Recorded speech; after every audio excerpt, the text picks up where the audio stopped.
Hey guys, Ron here. Well. Tonight I'm going to talk about a subject that I've just been compelled to talk about. I've been thinking about doing a video on this for a long time, but especially the last 2 days. And if I don't get it out, it's one of those OCD things. I think I'm just I'm just compelled. I just have to get it out. It's 52 degrees tonight, which is cold for Los Angeles. There's Christmas lights strung along here, along the boats in the harbor, which I've shown you before. But I'll tell you why I'm here, and I'll tell you why I'm doing it now. Tonight I want to speak about the last days of Robin Williams. Robin Williams, I think, was a brilliant man, troubled man, but a brilliant mind, brilliant comedian, great dramatic actor, and just through forces unforeseen and beyond his control, he had his worst fears were realized. Kind of like Natalie Wood drowning in dark water. Her greatest fear of all, dark water, and she drowns in dark water. But anyway, so I wanted to do this about Robin Williams. We're not going to stare at me the whole time. I want to talk about specifically the last 10 months of his life, because that's when his entire life flipped on its head. Let's look for a second. So obviously have been researching for a long time any haunts that Robin Williams may have had in Los Angeles. I could show them to you. And really, there isn't a footprint of Robin in LA. In fact, even when he was doing the Crazy Ones TV show, he stayed in a rented apartment that the studio rented for him, or it might have been a condo. But I couldn't find it anywhere. I have no idea where it was. And like I say, it was just studio rented or studio bought, so it wasn't of much significance. And through my research, the only home he had in Los Angeles, or the one that I found through my research, is demolished up in Bel Air. And he might have been renting that anyway. So I figured the next best thing would be coming out to the boats here, because the last house that Robin Williams lived in with his last wife, Susan, and actually died in, was, and in fact, she just sold the house, was on a place called Pelican Cay, I believe. C-A-Y, not Pelican Bay. Fact checkers, I know you'll be checking me on that. This is all from memory, by the way. So I may be wrong, but it's up in Marin County, where Robin spent a lot of his youth, or part of his youth, and then lived there again for many years, where he felt most comfortable. And it was a beautiful home overlooking the bay, and he knew his neighbors, and it was a quiet area, very affluent, of course, very Northern California, very Marin County. But anyway, one of the things they looked out on was boats. So I figured next best thing was being here along the boats. So let's talk for a minute about Robin.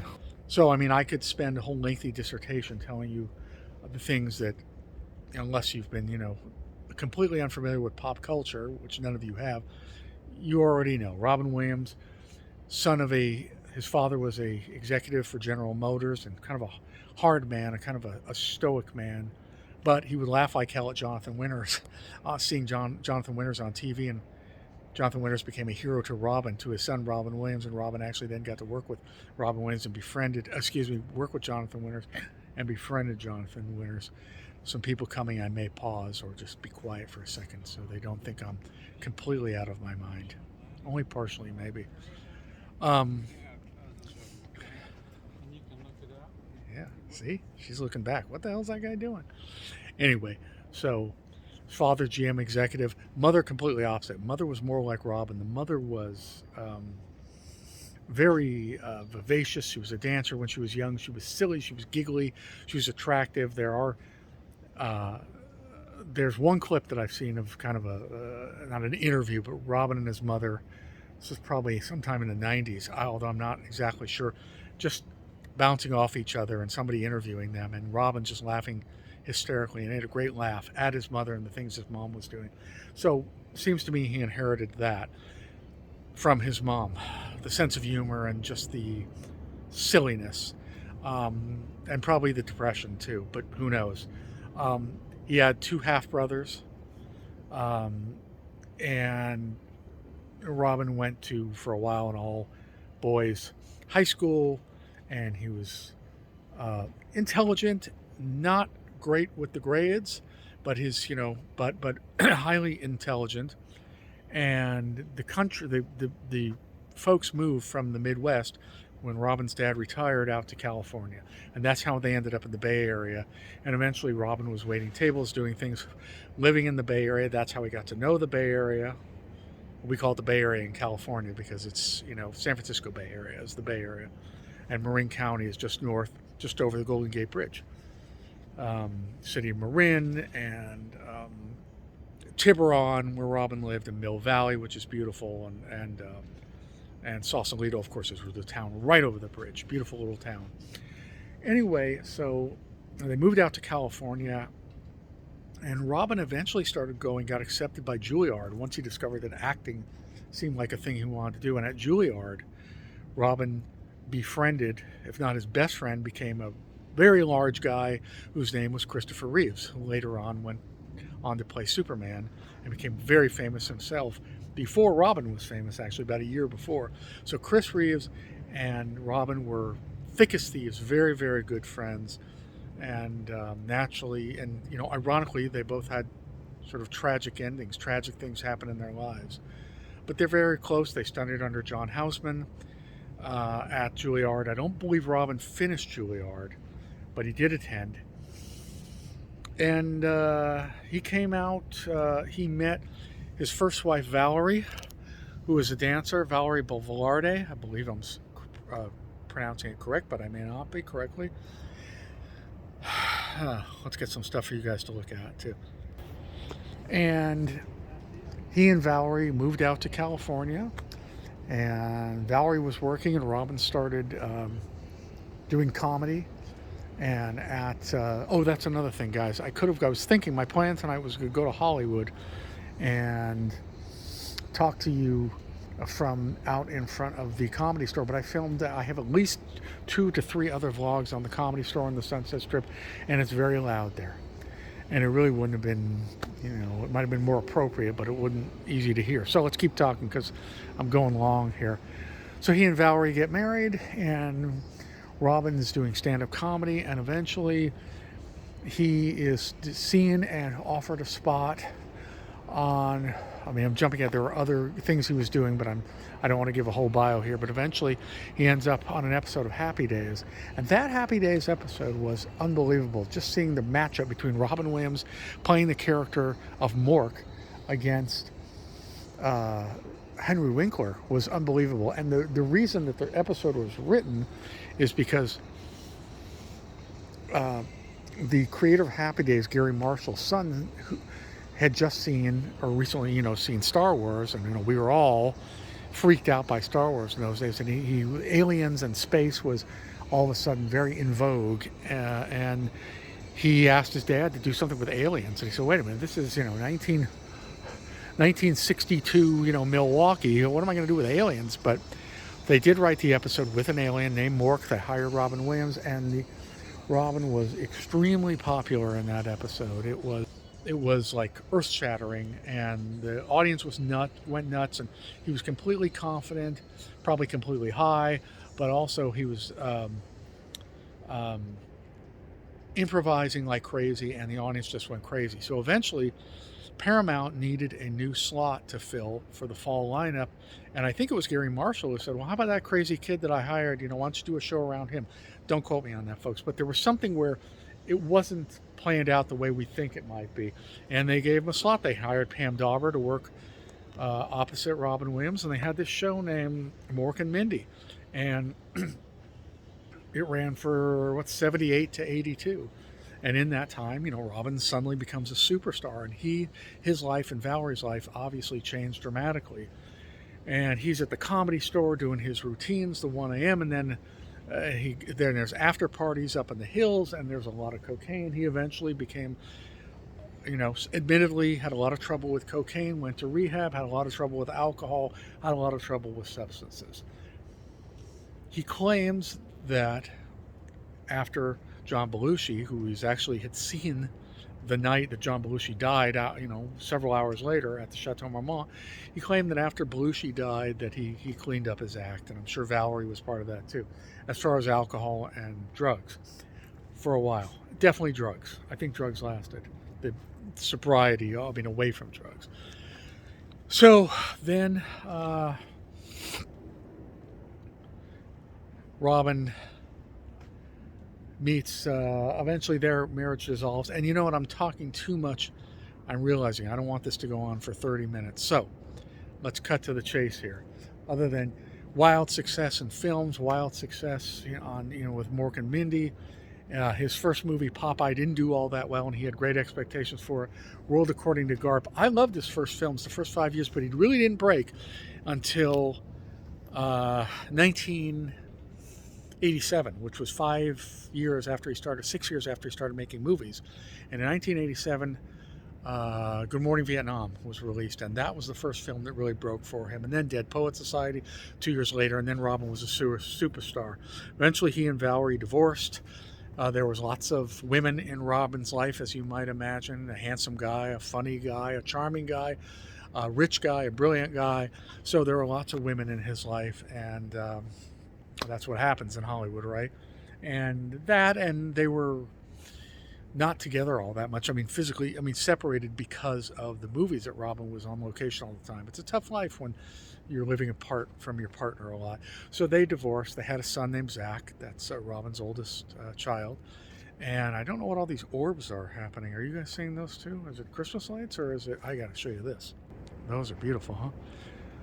So Robin and Valerie divorced. Eventually Robin does marry the nanny, Marcia.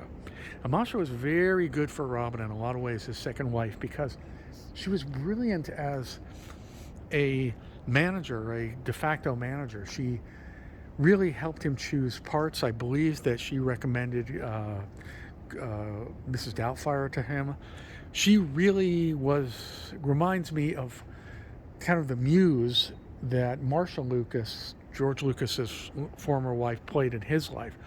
She helped him, said you should do something light after THX, your first film. They'll think you're a weird science fiction guy. So he did American Graffiti, he wrote it and directed it, and he became a superstar director, and it became the biggest grossing film. These women behind these particular men, they're just geniuses. And in this case, the same was with Marcia. She really helped him. She had his schedule laid out for him when she traveled. She had people literally ready to meet up with him. I don't know whether to watch over him or give him intellectual stimulation or both. It wasn't just a party with, because he could find plenty of that on his own. But he and Marcia were a great team. And eventually, I don't recall the year, but I know that Robin was in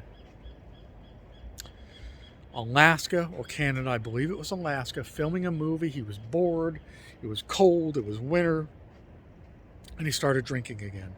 And apparently, from the research I've done, the marriage broke up because she was absolutely furious that he was lying about drinking again, and he did go to rehab again.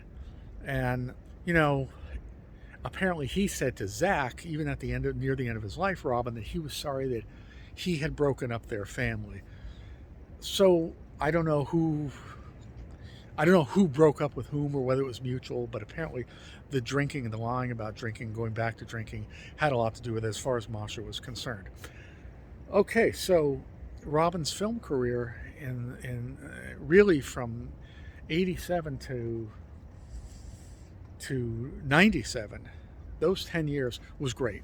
In my opinion, the last 15 years, his films a lot of them were for the money, which he admitted. He said, hey, by the time of his third marriage to Susan, he said, hey, 2 marriages, 2 divorces, 3 kids. He said he had sold his property up in Napa. He said he needed the money. He said he did the Crazy Ones TV series for the money. So things were kind of sliding down career-wise as the 2000s started and the 2010s started, and that was sort of the death knell as far as Robin. He always, as people describe him, he needed to keep being that hamster on that wheel. He was always terrified of losing success. And eventually you do. You're not going to be as famous when you're 55 or 65 as you were when you're 25, unless you're Paul McCartney. And even he's, clearly not. But he's Paul McCartney, So, and I shouldn't say famous, maybe as successful. Let's say successful with films or records that you put out. Anyway, So, Robin eventually meets his third and final wife, Susan Schneider, who was an artist and who really wanted to get some art galleries going for herself. They claim that they met in an Apple store, but other people claim that because Susan admittedly is a recovering alcoholic as well as Robin was, other people claim they met in AA. And I don't know why they didn't. If that's true, I don't know why she doesn't just admit it now. Then admit it now. I mean, one of the rules in 12 steps. No, I'm not. I don't need the services of AA or NA. But I am aware that in a 12 step, you're not supposed to date someone in your program, especially in your meeting, or definitely in your own meeting, your home meeting, because that's called 13th stepping. So I don't know why, but that's a rule. So I guess, we won't be sure how they met, although they said it was an Apple store. So here we come into the 2010s, and Robin is making films, although the films, many of them are independent films, some of them are big Hollywood films, but he's just churning out one after another, and then he gets this series, The Crazy Ones, and some of his films make money, some do not. He tries to, be philosophical about it and joke about it and be self-deprecating about it, but it hurt. People around him said it really hurt, and I can understand that. When I acted in a play that didn't get the best reviews, my feelings were hurt. I have an ego. When I did what I thought was a great painting and it didn't sell, or it took too long to sell, I was hurt by it. So I'm sure, and this man's ego was tied up in the successfulness or how successful his films, and before that records and stand-up comedy was. So The Crazy Ones was something that, like I said, a TV show he did for money with Sarah Michelle Gellar, mostly for money.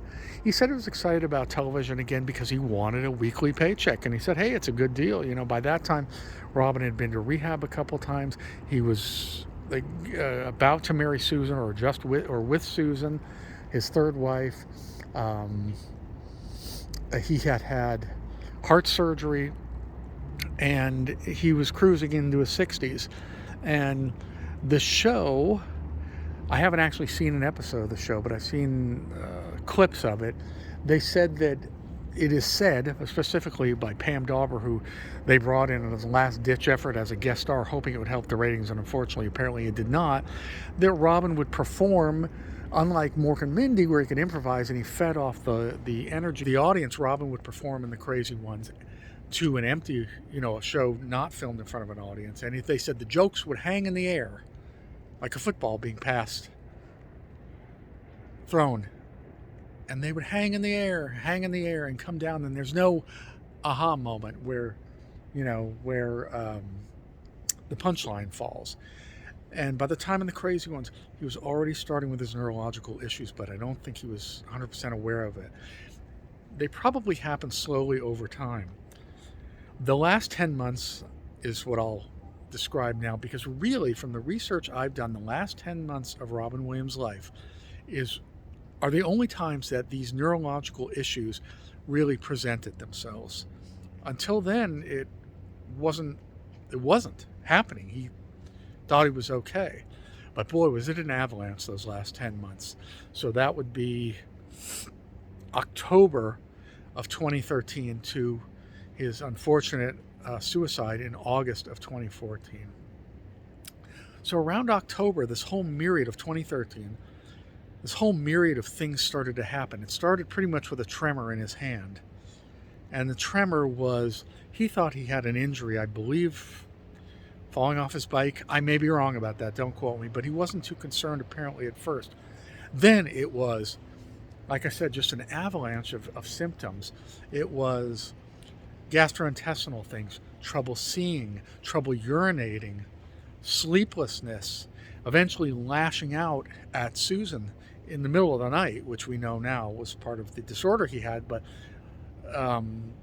she had to send him off to kind of live in the guest room, and it was very sad. He said, does this mean we're separated? He was crying, and she said, no, you're just like, neither one of us can sleep. The lashing out in bed. Anyway, while all this time, he's continuing to work. He's going to doctors. They can't really find anything. He's losing weight. Look at the last photos of Robin in an art gallery in the Bay Area with Susan. He didn't know why he was losing weight. Even during the crazy ones, when Pam Dauber was there, she doing a guest spot, she said she was concerned about him, and she went home and told her husband Mark that she was concerned about Robin, and she apparently asked Robin, and he said, yeah, I'm losing all this weight and these weird things are happening. And also she noted that his affect wasn't his timing. He wasn't acting very funny, and he wasn't on. And Robin Williams was on 10 cylinders when the rest of us are on 4 cylinders. So she thought it might have been the fact that he was on antidepressants. He was on anti-anxiety medication, and those do tend to sometimes dull one's affect, I'm told. She thought it might be that, but she was concerned about him then, and he told her he was losing weight and didn't know why, and he was getting checked out.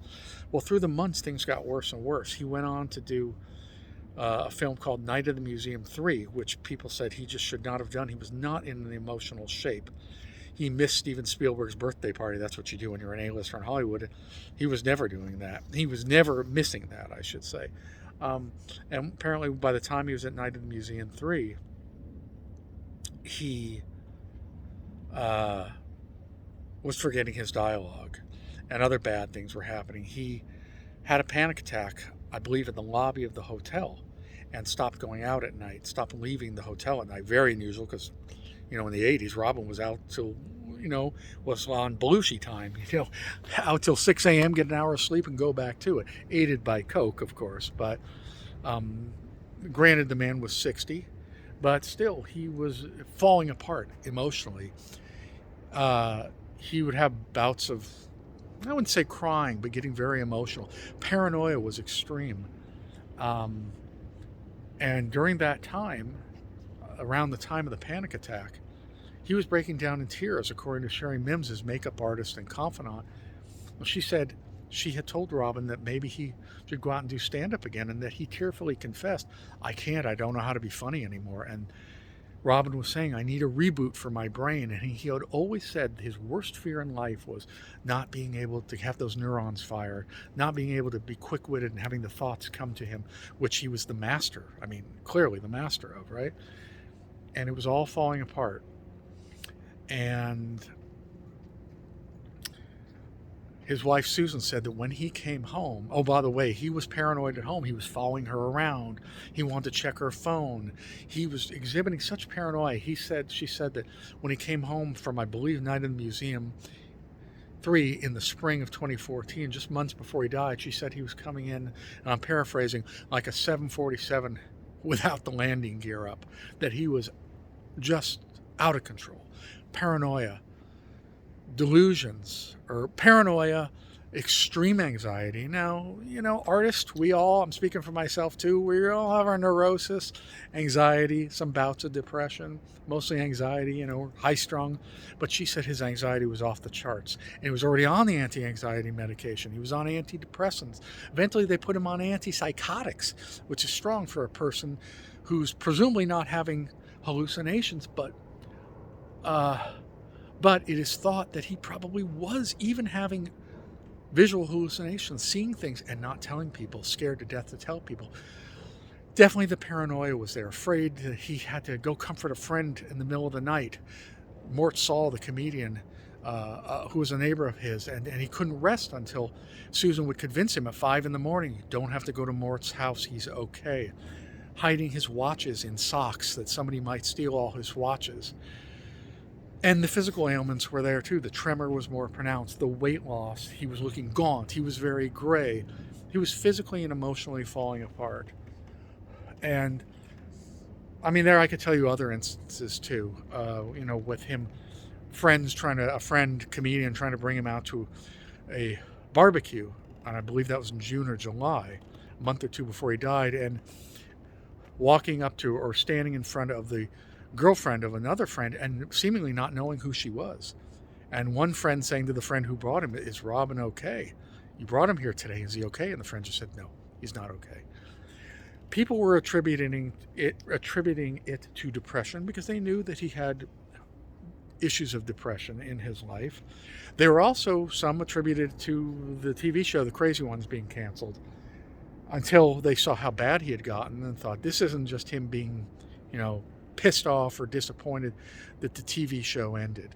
This is more than that. But nobody could figure it out, and if it would have been me, I wouldn't have been able to figure it out either. Billy Crystal tells a story where he and his wife Jan went to meet Robin and Susan I think here in L.A. to see a movie. And when Robin got out of the car, he said, Billy Crystal said he couldn't believe it. Robin was slouched, he was slight, he was hugging him and crying, and he kept putting his hand on his shoulder during dinner. I think they went to dinner too, like he wanted to say something, but he never followed through and said anything. And he said he was crying at the end of the night, and Billy Crystal said, what's the matter? And, it's just so good to see you guys. And then they said on the way home, Robin repeatedly kept calling Billy Crystal and his wife and sort of apologizing and saying, I'm sorry I was so emotional. Is it okay? Did I do anything wrong? And nobody quite knew what to make of it. Finally, just before he died, Robin was diagnosed with Parkinson's disease. At that time, he asked the doctor, do I have schizophrenia? Do I have dementia? No. The answers were no to everything. Susan, his wife, reported that she felt better just knowing there's an answer. Maybe there's something now we can work on. Maybe now when he goes on these bike rides and he keeps checking his watch and his biking partner is wondering what's Robin doing, and he says, I gotta go home, and he's hugging the neighbors and crying on their shoulder. Anyway, all this real erratic, seemingly almost irrational behavior could be explained. They had a label, Parkinson's, and that's what Susan thought. And she sent him to rehab another time too, because she was a believer in the 12 steps. And friends were saying, that's fine when you have a substance abuse issue. But some of them were interviewed thinking this wasn't because of a substance abuse issue. He needed to be checked out psychologically big time. There was even talk of sending him to somewhere. They didn't know how long his faculty. He was told he had Parkinson's and he'd probably have another 10 years. Billy Crystal was going to set him up with a Parkinson's doctor, I believe in Phoenix, that had helped Muhammad Ali. Anyway, oh boy, I get emotional about this, folks. Anyway, so there we had it. There was a Parkinson's diagnosis. Robin started telling not many people, but a few people. The same with Susan. They were pretty tight-lipped about it. They told the kids and close friends, and that was it. And then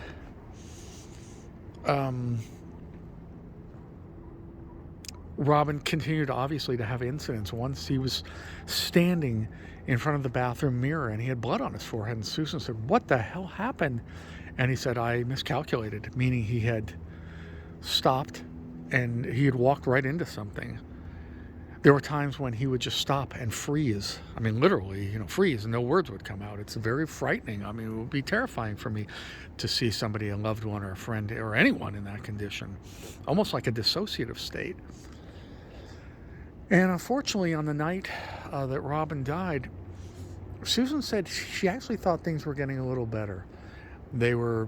He was going off to his, the spare bedroom to sleep, and he took the laptop with him, and he rummaged around for it. He said goodnight. They kissed each other. He went to the spare room.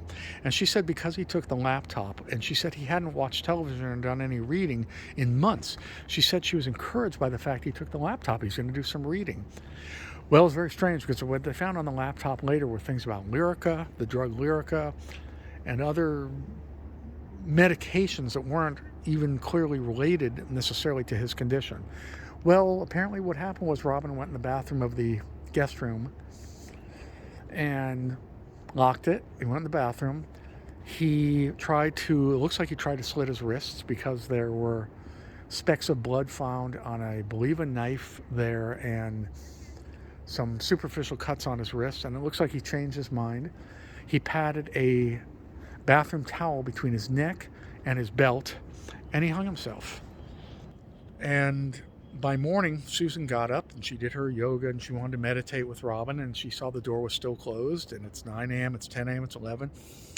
And she decided, I'm glad he's sleeping. I'm not going to wake him up. She says she went out to do some errands. She called Robin's assistant, and the assistant brought her husband. I'm sorry, I know that these people were very prominent in their lives, but I forget their name offhand. And they couldn't get into the room, and they became concerned. They were passing notes under the door to see if Robin was okay. He didn't respond. I believe the husband eventually went around back and accessed the window, or looked in the window and saw Robin. And that's how it all happened. And what happened afterwards is there was an autopsy, and the autopsy showed that Robin had a very advanced, very pronounced case of Lewy body dementia, or Lewy body syndrome, but it's a form of dementia called Lewy body, and it was very bad. It had affected all parts of his brain, and